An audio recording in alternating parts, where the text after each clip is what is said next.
Teología básica para el Dr. Charles C. Riley. Sección 13. Lo que ha de venir. Capítulo 92. Resurrección y destino eterno. 1. El hecho de la resurrección. La Biblia enseña claramente y en muchos lugares la verdad de la resurrección del cuerpo. La resurrección corporal es, ante todo, una revelación bíblica, porque la filosofía griega, que consideraba el cuerpo como un impedimento, enseñaba solamente la inmortalidad del alma. En el Antiguo Testamento. 1. Job 19, 25 al 27. Durante su aflicción, Job anheló la muerte como forma de alivio y deseaba poder saber si había alguna esperanza más allá de la tumba que hiciera tolerable su actual sufrimiento. 14, 13 y 14. Él expresó esa esperanza en 19, 25 al 27, una esperanza en un Dios viviente que vindicaría su caso aún después de su muerte. Él está seguro de que aún después que su cuerpo estuviera deshecho, vería a Dios en su carne. Versículo 26. Cuando se usa la preposición hebrea min con el verbo ver, indica el lugar estratégico desde el cual la persona ve. Job esperaba estar en un cuerpo en su estado resucitado. 2. Éxodo 3, 6. En su debate con los saduceos, el Señor citó este versículo como prueba del hecho de la resurrección. Mateo 22, 31 y 32. El argumento se basa en el hecho de que cuando Dios se identificó ante Moisés en la zarza ardiente, Él lo hizo por asociarse con Abraham, Isaac y Jacob en una relación viviente que no cesó cuando aquellos patriarcas murieron. 3. Salmo 16, 8 al 11. En estos versículos, David estaba hablando de su propia resurrección futura. Estos versículos fueron citados por Pedro en Hechos 2, 25 al 28 y 31, quien le atribuyó su cumplimiento final en la resurrección de Jesucristo en la primera Pascua florida. 4. Salmos 49, 14. Aquí el salmista afirma que los justos finalmente triunfarán sobre los malvados en esta vida o en la venidera en la mañana. 5. Isaías 26, 19. Aquí el profeta explícitamente enseña la resurrección corporal de los redimidos. 6. Daniel 12, 2. Aquí se enseña tanto la resurrección de los justos como la de los injustos. El Nuevo Testamento reafirma estas dos resurrecciones, Juan 5, 28 y 29, pero revela que no ocurrirán a la vez, Apocalipsis 20, 4 y 5. 7. Zacarías 14, 5. Si los santos se refiere a creyentes, entonces esta profecía asegura su resurrección porque vienen con Cristo en su segunda venida.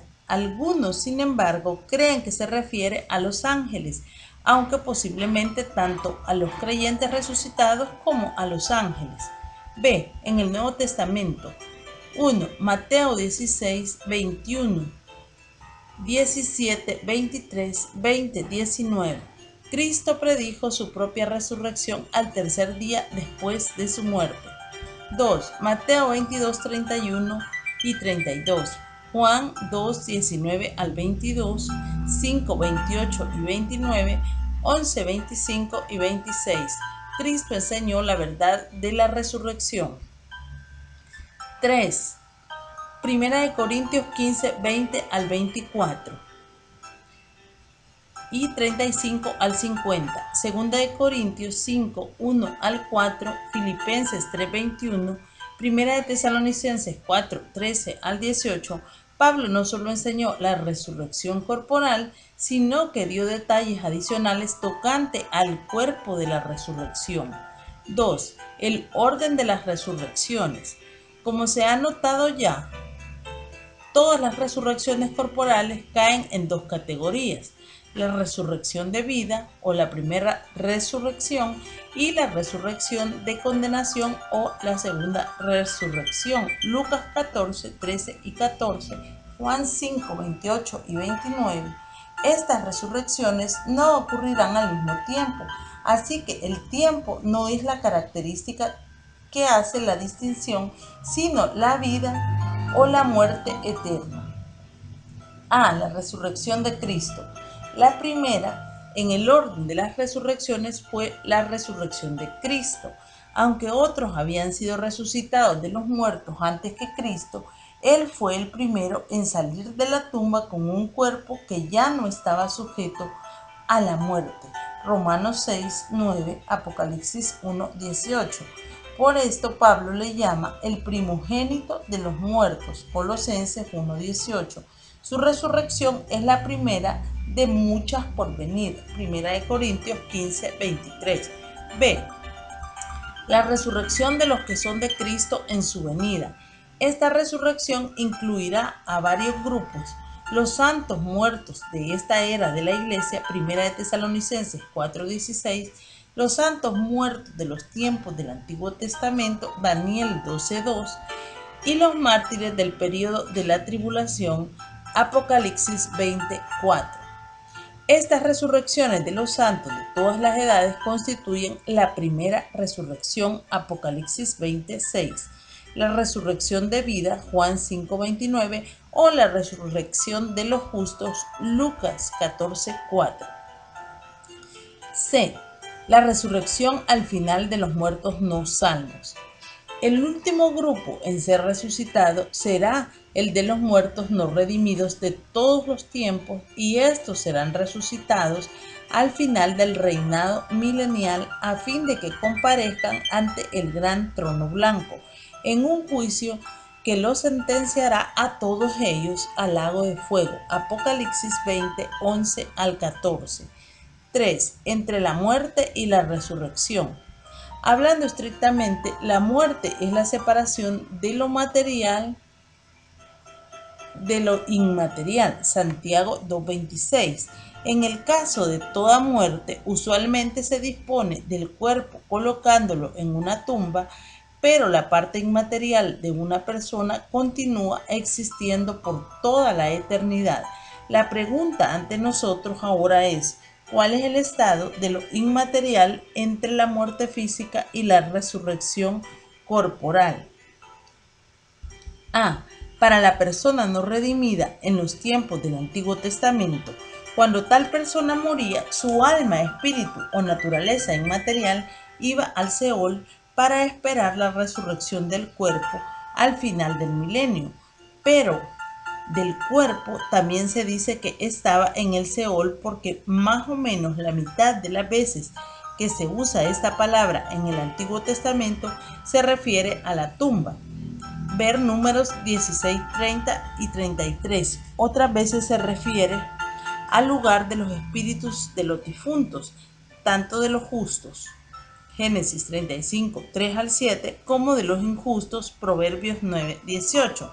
Este es el lugar de oscuridad donde los muertos no redimidos están confinados hasta que la muerte, que reclama el cuerpo, y el Hades, el equivalente griego del Seol, que reclama el alma, entreguen sus muertos ante el gran trono blanco. Apocalipsis 20:13. B. Para la persona no redimida en los tiempos del Nuevo Testamento, el cuerpo va a la tumba y el espíritu va al Hades, para esperar la resurrección del cuerpo al final del milenio. Al igual que las personas no redimidas del Antiguo Testamento, Lucas 16:23, el Hades es lo opuesto del cielo. Mateo 11:23, Lucas 10:15, un lugar ardiente donde hay llanto y crujir de dientes. Mateo 13:40 al 42, un lugar de tormento eterno. Marcos 9:43 al 48, y un lugar en las tinieblas de afuera donde no hay ninguna luz. Mateo 22:13. C. Para la persona redimida en los tiempos del Antiguo Testamento. En el caso del santo del Antiguo Testamento, la cuestión debatida es a dónde iba su alma, espíritu o naturaleza inmaterial. en la hora de la muerte. Era llevada inmediatamente a la presencia del Señor o iba al compartimiento de los salvados del Seol o Hades, de donde sería llevado al cielo cuando Cristo descenderá al Hades entre su muerte y su resurrección. Hoy expresa esta última opinión de esta manera. Como resultado de la resurrección y ascensión de Cristo, una reorganización se efectuó en el estado intermedio.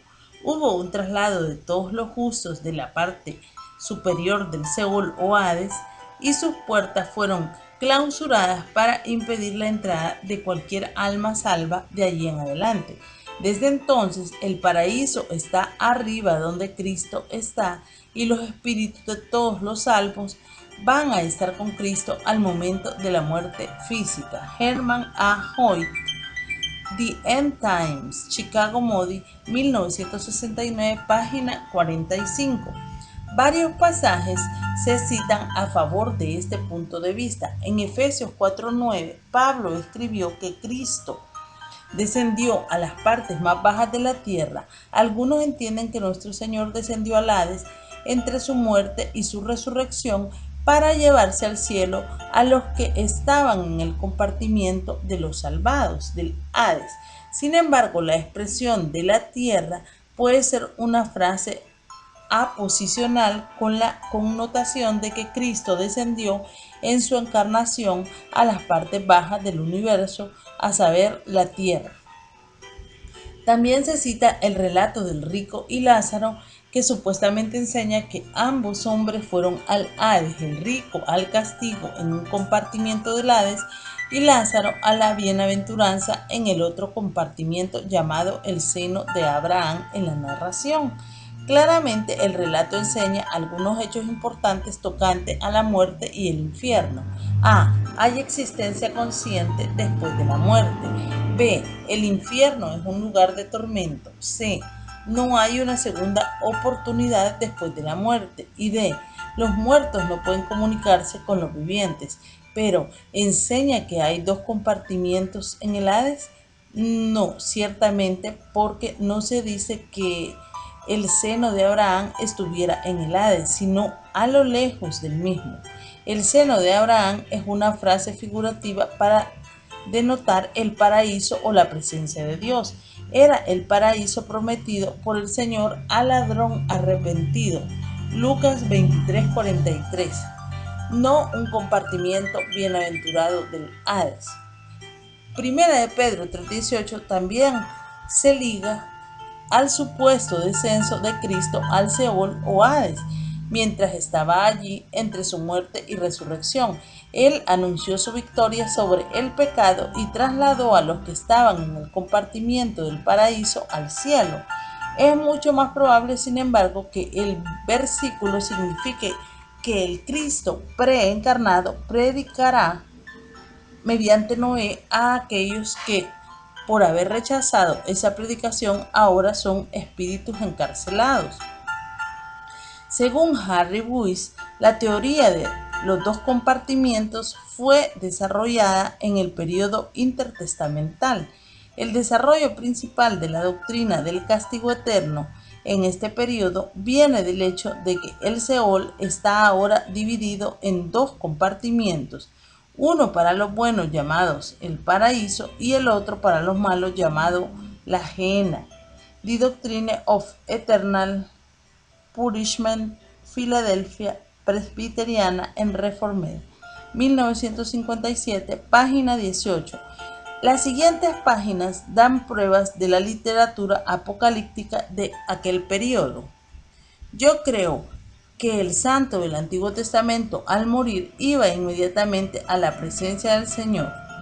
Al ladrón arrepentido se le prometió que él estaría en el paraíso el día de su muerte, Lucas 23:43, y el paraíso era la presencia del Señor, 2 Corintios 12:4.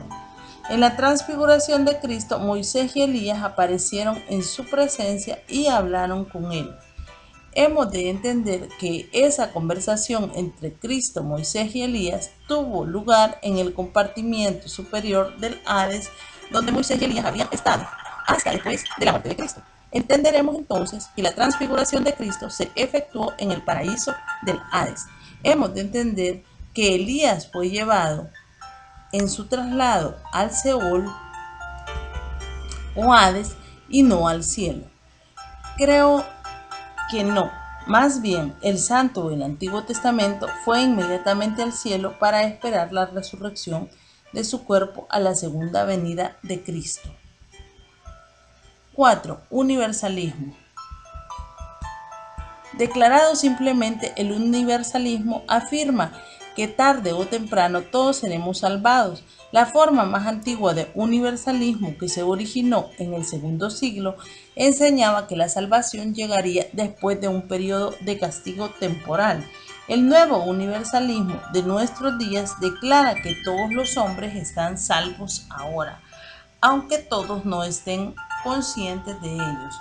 Por lo tanto, la obra del predicador y del misionero es decirles a las personas que ya son salvas. Aunque Karl Barth negó que él enseñara la reconciliación universal de todos los hombres, sí enseñó claramente la elección universal de todos en Cristo.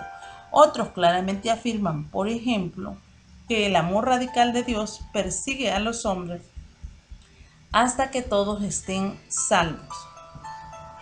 A. La evidencia bíblica. Versículos a los que apelan los universalistas son Juan 12:32. A todos atraeré a mí mismo. 1 Corintios 15:22. En Cristo todos serán vivificados. Filipenses 2:11. Cada lengua confiese. Y 1 Timoteo 2:4, el cual quiere que todos los hombres sean salvos. Pero estos versículos no enseñan que todos los hombres finalmente serán salvos. Juan 12:32 dice que la cruz de Cristo hace posible la salvación tanto de judíos como de gentiles. Note que el Señor en el mismo pasaje hizo una advertencia de juicio a los que le rechazan. Versículo 48. 1 Corintios 15:22 afirma que todos los que están en Cristo serán vivificados, no todo el mundo. Filipenses 2:10 y 11 nos asegura que un día todos reconocerán a Jesús como Señor, pero no necesariamente como Salvador. 1 Timoteo 2:4 expresa el deseo de Dios de que todos sean salvos, pero no promete que todos lo serán. Los universalistas, por conveniencia, pasan por alto otros versículos. Considere, por ejemplo, algunas de las propias palabras del Señor. El que rehúsa creer en el Hijo no verá la vida, sino que la ira de Dios está sobre él. Juan 3:36. E irán estos al castigo eterno y los justos a la vida eterna. Mateo 25:46.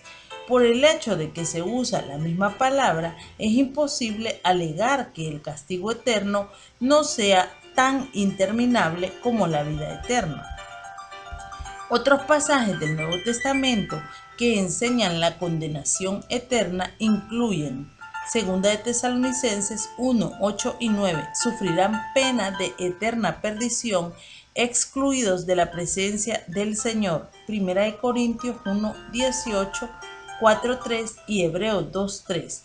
Toda persona es salva o perdida y cualquiera que muera sin recibir a Cristo como Salvador personal será condenado eternamente. B. La evidencia teológica. Algunos universalistas prefieren argumentar teológicamente. Ellos alegan que la naturaleza de Dios es totalmente amor. ¿Cómo pues, preguntan ellos, pudiera semejante Dios condenar a alguno en esta vida o en la venidera? Dios es muy bueno para rechazar a nadie. Sin embargo, el carácter de Dios incluye no solo amor y bondad, sino también justicia, santidad e ira. Los universalistas sacrifican la justicia de Dios ante su amor, lo cual resulta en un Dios diferente del Dios de la Biblia. Otros alegan que un Dios justo no daría castigo infinito por el pecado finito, pero esto pasa por alto ese principio importante de que el crimen depende del objeto contra quien haya sido cometido. Un Dios infinito, al igual que del sujeto que lo comete, el hombre finito, golpear a un poste no es un acto tan culpable como lo es pegarle a un ser humano. Todo pecado es, en definitiva, contra un Dios infinito y merece castigo infinito. 5. Condicionalismo. El condicionalismo o la inmortalidad condicional define el castigo eterno como la completa extinción en el olvido para siempre. A. Argumentos bíblicos. La perdición, en griego destrucción eterna, en tal pasaje como segunda de Tesalonicenses 1:9, significa para el condicionalista una calidad de destrucción, a saber, extinción eterna. También se entiende que sea una palabra mayormente cualitativa. Así, el fuego eterno significa un fuego que no comienza ni termina con la edad presente, que no nos da indicación alguna en cuanto a qué les ocurre a los que son lanzados en él.